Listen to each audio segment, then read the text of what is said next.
Actually reels பண்ண ஆரம்பிச்சேன் first. அதுல இருந்து ரீல்ஸ் பண்ண ஆரம்பிச்சேன். அதுக்கப்புறம் கொஞ்சம் இன்ஸ்பைரிங்கா இருந்துச்சு. அது ஒரு ஸ்ட்ரெஸ் பஸ்டிங்கா இருந்துச்சு. நீங்க கேளுங்க, மேக்ஸிமம் ஹவுஸ் வைஃப் வீட்ல உட்கார்ந்து பொழுது போக்குறதுக்கு டைம் இல்லைன்னா என்ன பண்ணும் அப்படின்னா, ஆமா அதுக்காக நான் ரீல்ஸ் பண்ண ஆரம்பிச்சதுதான். அந்த ரீல்ஸ்ல இருந்து தான் எனக்கு லக்கியா இந்த ஆஃபர் வந்துச்சு. ஆனா உங்களுக்கு ஒரு கதை வச்சிருக்கேன் அப்படின்னு சொன்னேன். அதான் தம்பி அப்ப என்ன ஒரு கவுண்டர் போட்டாரு. தம்பி நானே என்ன கதை பண்றது தெரியாம சுத்திட்டு இருக்கேன் அப்படின்னு. அப்ப பாலாண்ணா வச்சு ஒரு படம் பண்ணணும்னு ஆசை, ரொம்ப ஆசை. ஆனா உங்களை மாதிரி வாய்ப்பு தேடிட்டு இருக்க பையன் வாய்ப்பு கேட்டா நீங்க கொடுப்பீங்களா அப்படின்னு அவர் யோசிச்சுட்டு அவன் திறமை என்னன்னு பார்த்து ஆஃபீஸுக்கு போகும். நான் தானே அந்த பையன் கொடுங்க அப்படின்னு டைரக்டா அவரு. நானும் உங்க இடத்துக்கு வரதான்னு ஆசைப்படுறேன் அப்படி சொல்லிட்டு கை விட்டு அது ஃபர்ஸ்ட் அறிவு வளரும் அப்படின்னு.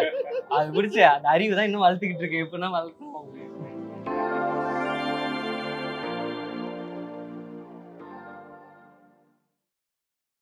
இவங்களோட டயலாக் முடிச்சதுக்கு அப்புறம் பாத்தீங்கன்னா அபி பேசுவாங்க. பேசுனதுக்கு அப்புறம் பேக்ரவுண்ட்ல வந்து அபி வந்து ஒரு மாதிரி கமெண்ட் பண்ற மாதிரி இருக்கும். பனிக்கரடி போது பாரு, அப்புறம் வந்து இங்க இருந்து உருண்டு போது பாரு, இங்க வாடி மாமி, அந்த வேர்ட்ஸ்லாம் அது வந்து டப்பிங்ல ஆட் பண்றதுதான். டப்பிங்ல ஆனந்தண்ணா ஒருத்தருப்பாரு, அவரு உட்காந்து நாங்க ஐடியா பண்ணி பண்றதுதான். ஆனந்தண்ணாவுக்கும் எங்களுக்கும் ஒரு சிங்க் ரெடி ஆயிடும்.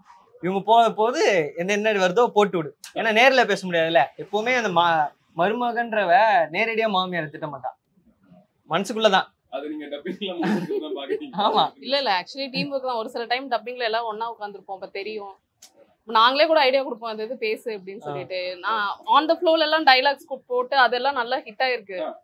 ஃபர்ஸ்ட் எபிசோட்ல பாத்தீங்கன்னா அந்த கோலம் சீன்ல நான் ஒரு டைலாக் சொன்னேன், குடும்பமானத்தை கோலத்துல ஏத்திராங்க. அது ஆக்சுவலி ஸ்கிரிப்ட்ல இல்ல, அந்த டைம்ல நானா சொன்னது. அது நல்லா கனெக்ட் பண்ணி நிறைய பேர் கமெண்ட் பண்ண ஆரம்பிச்சாங்க.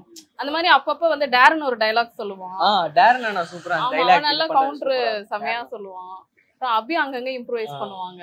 அது எல்லாமே ஒரு கலெக்டிவ் எஃபர்ட் தான். டீமா தூக்கிட்டு போறது தானே. அவ்வளவுதான். அதுதான் எண்ட் ஆஃப் தி டே. ஆமா ஒரு டீம் தான். ஆமா. ஈவன் டிஓபி சொல்லுவாரு, வெங்கட் சொல்லுவாரு, இது இங்க இது பண்ணா நல்லா இருக்கும் அப்படின்னு. கட்டு வைக்கிற இடத்துல ஹரிஷன்னா.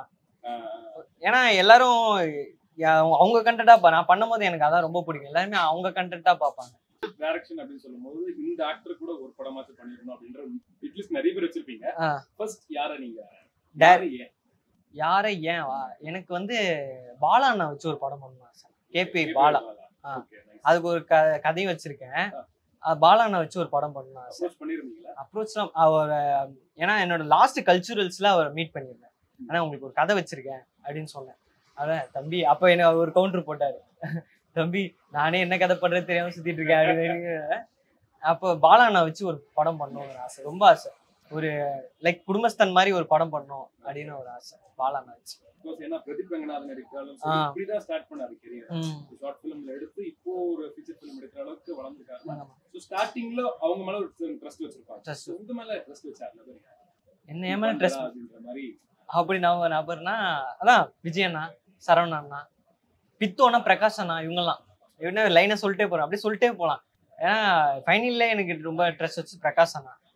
சேனல் உள்ள நீங்க எதனா பண்ணும் அப்படின்னு ட்ரஸ்ட் வச்சது விஜய் அண்ணா. அதான் அண்ணா கேங்ஸ் தானே எல்லாமே. அண்ணா கேங்ஸ், சத்யாண்ணா பாய்ஸ் கேங், சத்யாண்ணா, அகிலாக்கா, இவங்கெல்லாம் என்கிட்ட ஒண்ணு இருக்குன்றத அவங்க எனக்கே ரெகனைஸ் பண்ண வச்சாங்க.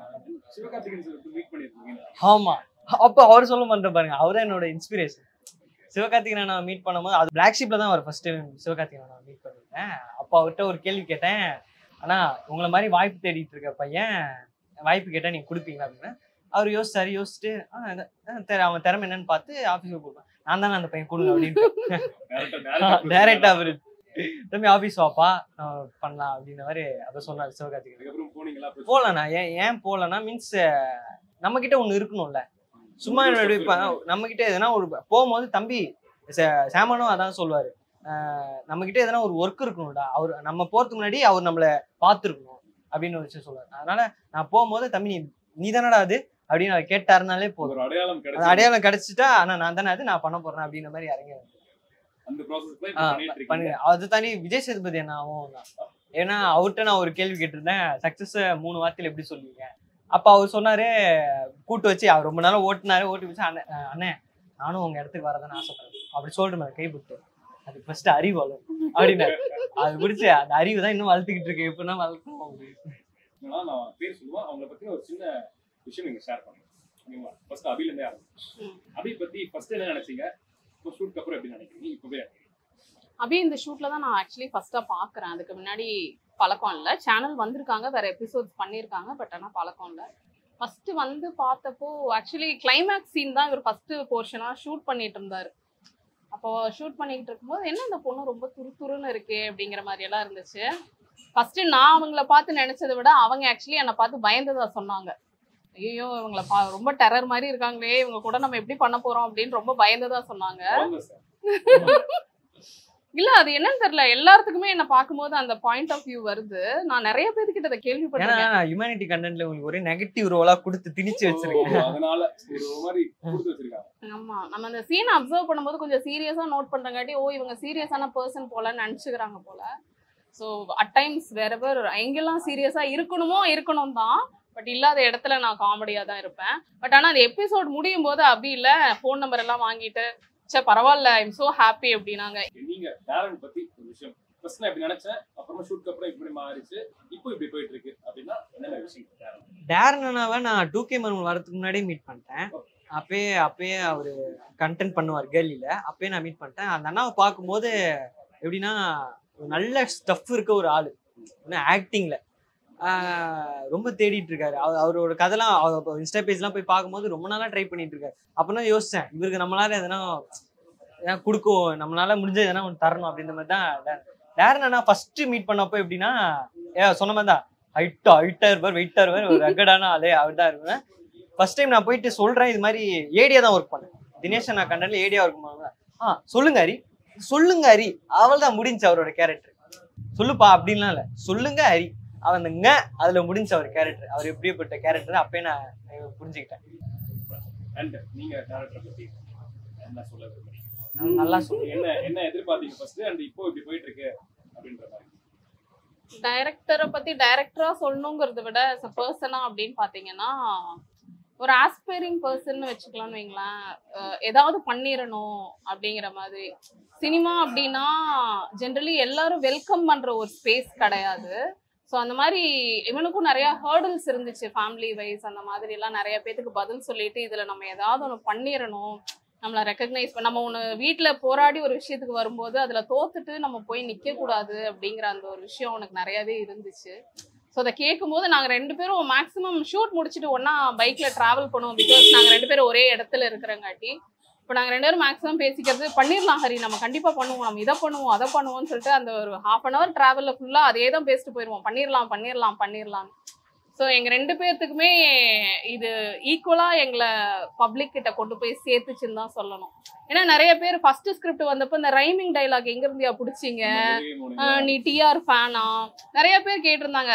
பர்சன் ஹரியை வந்து யாருக்கும் தெரியல. பட் ஆனால் நான் போய் ஸ்பெசிஃபிக்காக கீழே ஒரு கமெண்ட்டாக நான் கமெண்ட் பண்ணேன், இவர் தான் டைரக்டர் அப்படி.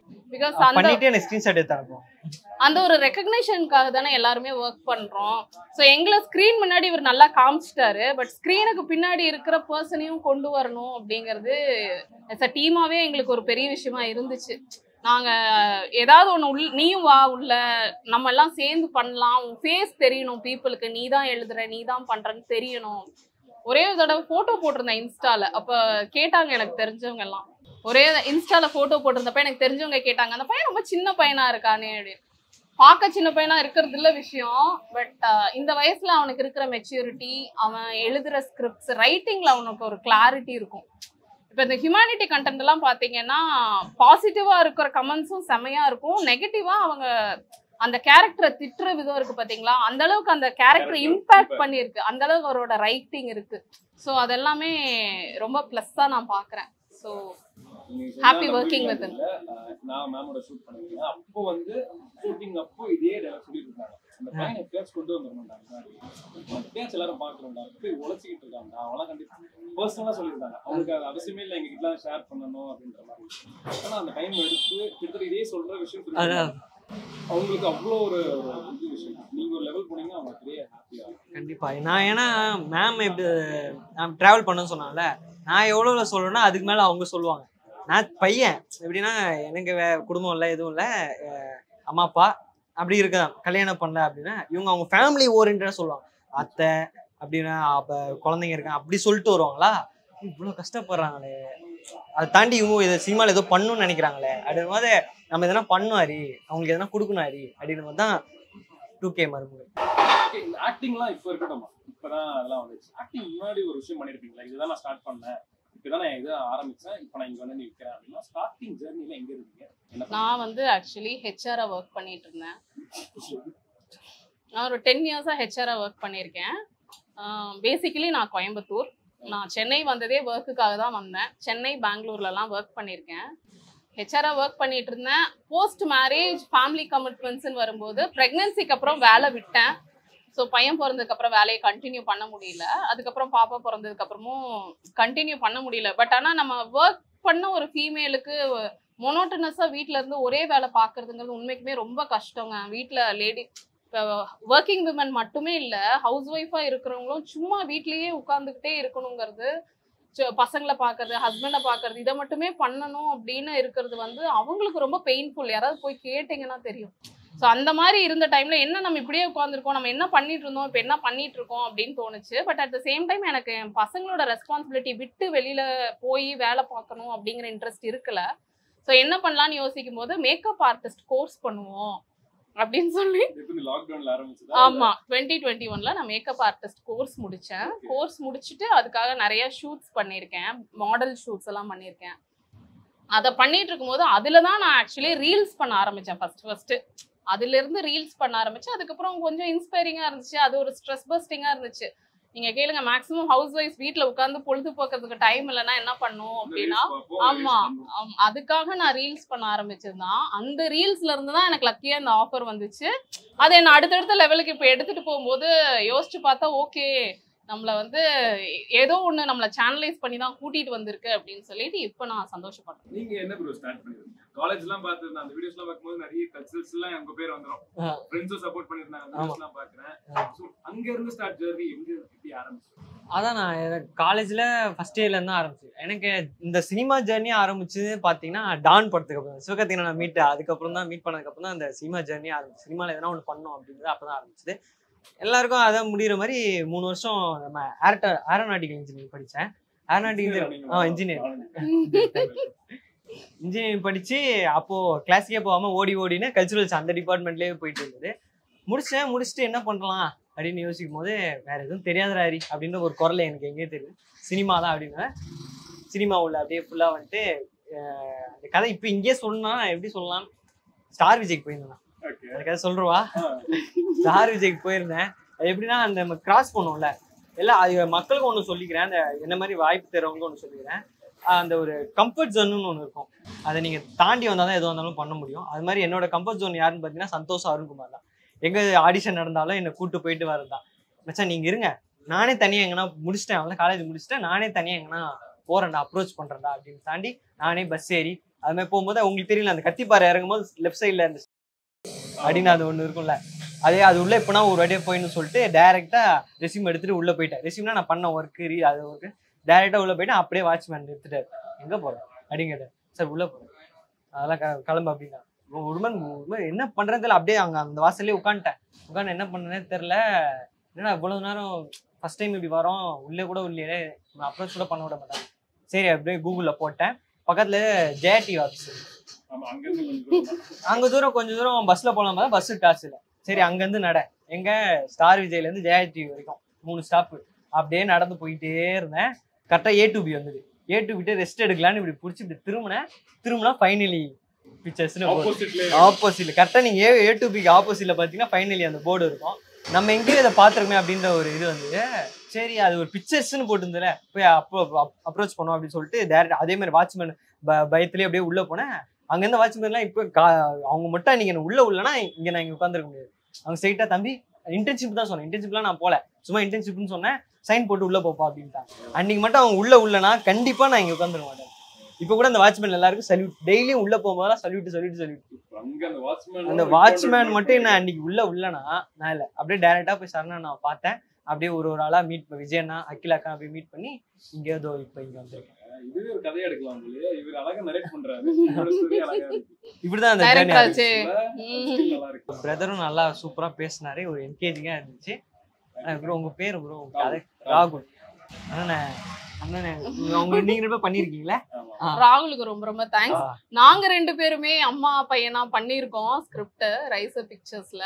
ஸோ அந்த ஒரு பர்டிகுலர் ரீல்ஸுமே நல்ல ஒரு இதுல போயிட்டு இருக்கு இப்போ வரைக்குமே. அதுவுமே நல்ல இம்ப்ரூவைசேஷனா ஃபர்ஸ்ட் டைம் அந்த எபிசோட் நல்லபடியா ரீச் ஆகி போயிட்டு இருக்கு. ஸோ அந்த மாதிரி நம்ம போற இடத்துல ஒரு ரீச் கொடுக்கணுங்கிறது எங்களுக்கு ஒரு ஒரு டிஃபால்ட் தாட் ஆயிடுச்சு. இப்போ நம்ம ஒரு இடத்துக்கு போறோம்னா நம்மளால அந்த சேனல் வளரணும், இல்லை நம்மளால அந்த படம் அடுத்த லெவலுக்கு போகணும் அப்படிங்கிற ஒரு தாட் டிஃபால்ட்டா மைண்ட்ல இருக்கு. ஸோ அதுக்கு தகுந்த மாதிரி நாங்க கண்டிப்பா ஒர்க் பண்ணுவோம். நிறைய விஷயங்களை ஷேர் பண்ணதுக்கு ரொம்ப thank you so much. Thank you so much for calling. கண்டிப்பா இதே மாதிரி எப்பவுமே மக்களை சிரிக்க வச்சுட்டே இருங்க, உங்களுக்கு பிடிச்சது பண்ணிட்டே இருங்க, அவ்வளவுதான். சரிங்களா? சோ இதே மாதிரி அடுத்த எக்ஸ்க்ளூசிவ் இன்டர்வியூ சந்திக்கிறேன். So until then, bye bye, see you, take care from me, ராகுல் மற்றும் ஹரியரன் வேலு மற்றும் சங்கீதா. நன்றி, வணக்கம்.